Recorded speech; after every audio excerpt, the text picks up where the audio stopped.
In case anyone who doesn't know what the seawater looks like now, here's a live video on Japan discharging the nuclear sewage.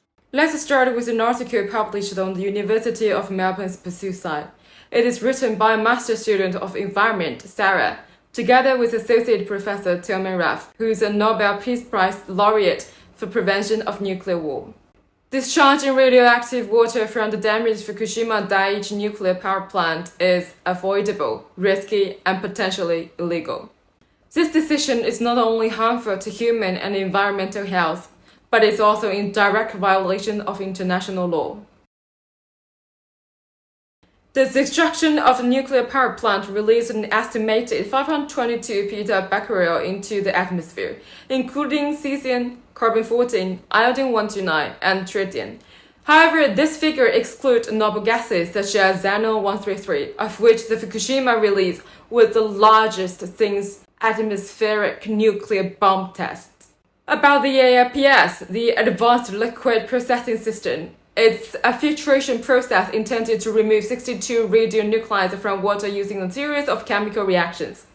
However, this system's consistent effectiveness, even with repeated treatment, has not yet been demonstrated. And AIPS is incapable of eliminating tritium and carbon-14. Even after the initial cleaning, 70% of the stored wastewater contains levels of radionuclides above regulatory standards, in some cases up to 20,000 times higher. And it's not just tritium in this water. There are other, more toxic substances, such as cesium-137, strontium-90, and cobalt-60. Dilution of the wastewater as planned to meet regulatory limits will not alter the total amount of materials released, which is the key factor. TEPCO estimates the annual radiation dose to people from the discharged water would be lower than that of a dental X-ray or round-trip flight from New York City to Tokyo. But TEPCO's checkered history gives little grounds for confidence in anything he says.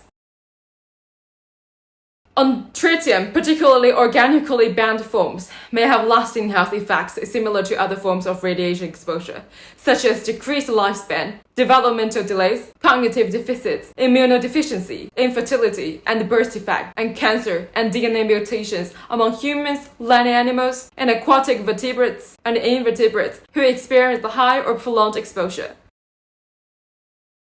Japan joined both the 1972 London Convention to prevent marine pollution by waste dumping and also the 1996 Protocol, which specifically prohibits marine dumping of radioactive waste. In 1996, Japan ratified the United Nations Convention on the Law of the Sea, an international agreement that established a framework for maritime activities. Additionally, in 1992, Japan committed to the Rio Declaration, a collection of goals created by the UN targeting sustainable development and environmental protection that heavily emphasizes the precautionary principles. Article 15 specifically states, where there are threats of serious or irreversible damage, lack of full scientific certainty should not be used as a reason for postponing cost-effective measures to prevent environmental degradation. The Japanese government, moving forward with the discharge plan, disregarding its commitments to the global community and international efforts for environmental protection, sets a precedent for how the global community responds to modern nuclear crisis. Approving this plan means approving a compromise on human and environmental health,